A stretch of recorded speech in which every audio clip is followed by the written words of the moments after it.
Hello BookTube, my name is Kate and this is my channel chaptercviii.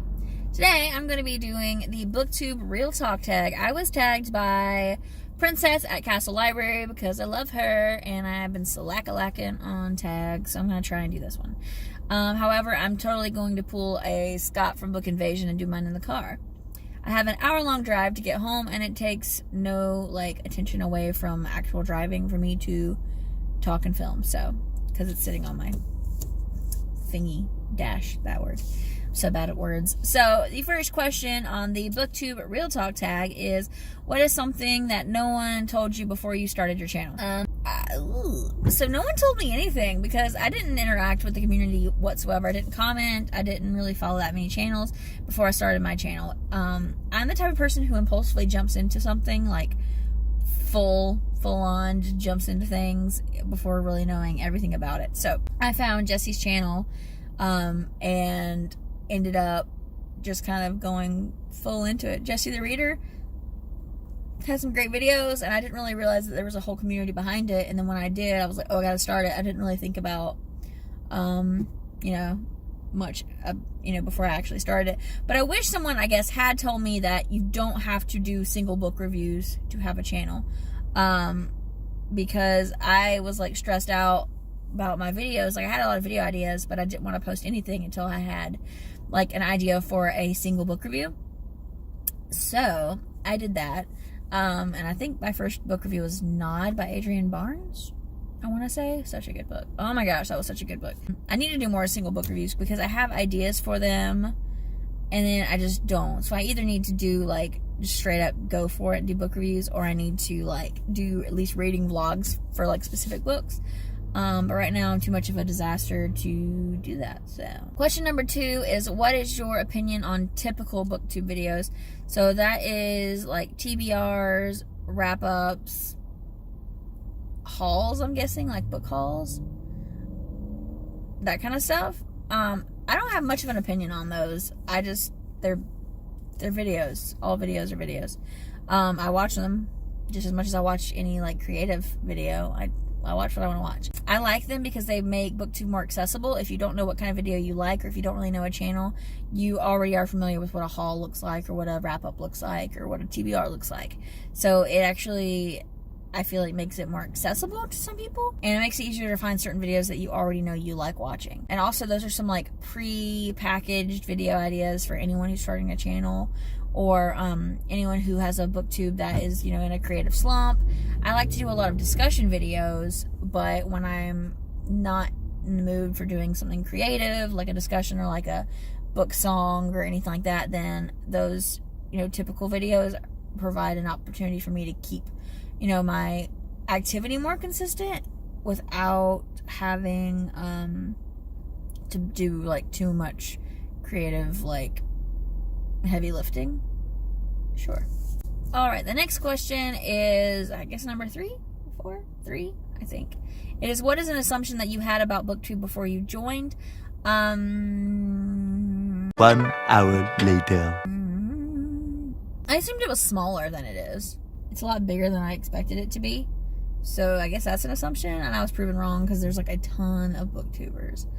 I also assumed that I wouldn't really grow at all, or my channel wouldn't go anywhere, and I was wrong there too. I have over 1.1 thousand subscribers now, and that was not an expectation for me whatsoever. Especially because I don't talk. I don't feel like I speak very well. And I feel that would have been a huge thing, considering that most of what you do on BookTube is speak about things. So, yeah, I didn't think I would do this well on it. The next question, I think, is number 4 or 5. The next question is, what is something you've done to grow your audience? For me, I think the biggest thing that I've done to grow my audience is actually create relationships with other booktubers. Not just putting stuff out there, but also nurturing content that's already out there, and connecting with others. And I feel when you're able to connect with people, it's just easier to grow an audience because you're more comfortable in the community. You know the community more when you actually attempt to connect with the community. You're obviously not going to be friends with every person that watches your channel because that's a lot. I don't have 1,000 I don't have that much attention for like over 1,000 people to talk to them and talk to them each individually and all that stuff, but I can try, and I can talk to those in the community and know the community, because that's gonna help you with your channel anyway, and it's gonna make it more satisfying, which is gonna make it easier to create content when you're more satisfied with what you're doing and with the community itself. The next question is, what is a common mistake that you see new booktubers making or that you have made? I feel, okay, so I think a common mistake that I see is not having good sound quality. You can get away with using a crappy camera and stuff like that. And obviously microphones are expensive, but there's a couple things you can do to like make your sound better. You can speak louder, you can be closer to the camera so you can hear, you can hear yourself. You can decrease your kind of environment noise, like, if the dishwasher's running, don't record later. If you're in like a small space where like there's not like many options to move away, turn your air off, turn the fan off. Things like that will reduce the noise in the background, and it'll make it easier for people to understand you, even if your mic isn't like the best quality. That's one. And then the other one is when new booktubers promote themselves on another booktuber's video, but this is like any YouTuber. Don't promote yourself on someone else's video. Like, that's not a good idea. That's what Twitter's for. You can promote yourself on Twitter, be like, hey, look at my video. But again, don't promote your videos on someone else's post unless they've asked for it, or unless it's like super relevant, like they have a discussion on something. You're like, oh my gosh, I totally did a discussion on the same thing. Wow, great minds think alike, something like that. But don't just try to be like, hey, I'll watch yours if you watch mine. I'm going over a lot of construction bumps right now, sorry. But that's one mistake, because I know I don't do this. I feel like if someone does it on mine, I know that they're new, so I'll go check them out anyway, and I'll try to, foster a connection with them. But I do know a lot of booktubers will kind of mark that person off and not really like look at them and things like that if they have left a comment, trying to promote themselves on your video, because then they see that as, oh, you're just trying to gain people, you're not really trying to connect with people, because you're not even commenting on the video itself, you're just commenting your own stuff. And so there's that opinion. The next question is, what are some of your thoughts on working with publishers and sponsorships? I don't care. I really don't care. I really don't care, because I feel like if you really like a creator and you actually give a crap about the creator, then you should be happy that they're getting to do things like that. That just means someone in our community has reached that level, and that's amazing. On top of that, if someone that you love to watch is able to get a sponsorship or, work with a publisher that way, they're often putting that, success and that money back into their channel to make better content for you to watch. YouTube is technically free with the exception of, YouTube Red. I have YouTube Red, but so I don't actually watch commercials. I have that, but YouTube is technically free. Watching these people and allowing them to do sponsorship and publishing is a way of kind of giving back to what they are providing you, which is free entertainment, essentially. And also free, what is the word? Publicity for a book, I don't care. I really don't care. I do get annoyed occasionally when they're like, hey, here's an obscure list of recommendations, and it's all based around this one book. I don't like that. I like when it feels a little bit more,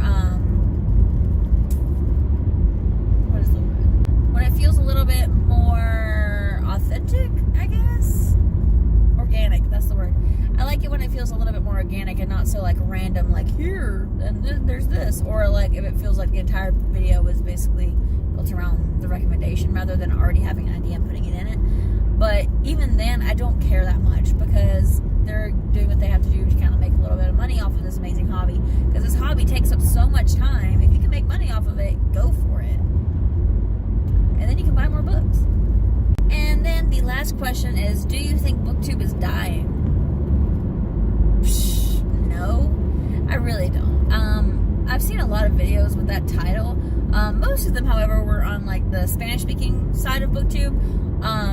But I don't think that BookTube is dying. I really, really don't. It seems like it's growing every day. I'm seeing new creators every day. I'm seeing new videos every day.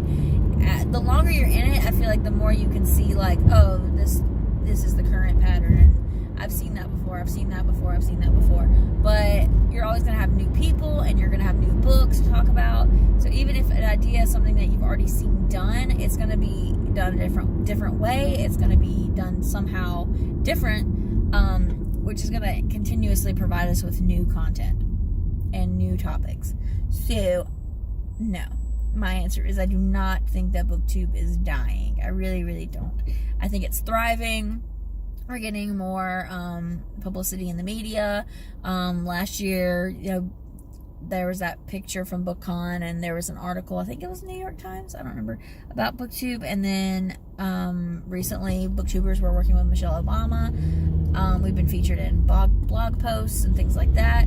YouTube has featured a couple of people on their like Twitter, including that one chick who I love, whose name I suddenly can't remember. She was featured by YouTube, and that was the coolest thing, and I can't remember her name. She like does a lot of cool defacing videos.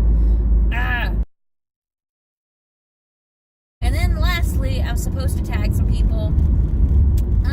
I never know who to tag, because I never know who's done things and who hasn't done things, and I'm obviously doing this in the car, so like I'm not like able to like Google, like, or not Google, I'm not able to search and see who has done it and who is in my brain right now. As soon as I'm supposed to tag somebody, I immediately forget every booktuber that has ever existed. So I'm gonna tag Scott at Book Invasion, Amy and Amy Gets Lit, Justin from Ghost Reader, I don't know who else to tag, and Star from Starry Night Reads, because I believe that Sarah and Leah have already been tagged. But if Sarah from Novel Serendipity and Leah from World of Leah Jane have not been tagged, then y'all can do this too. Everybody can do this. It's a really quick and easy tag. So, no books required. That's all. And that's all for this video. If you would like more of this junk, subscribe below. Bye. I definitely turn on the windshield wipers. Tripping over shadows and I'm drowning in the night. I feel the soldiers coming and I'm putting up a fight.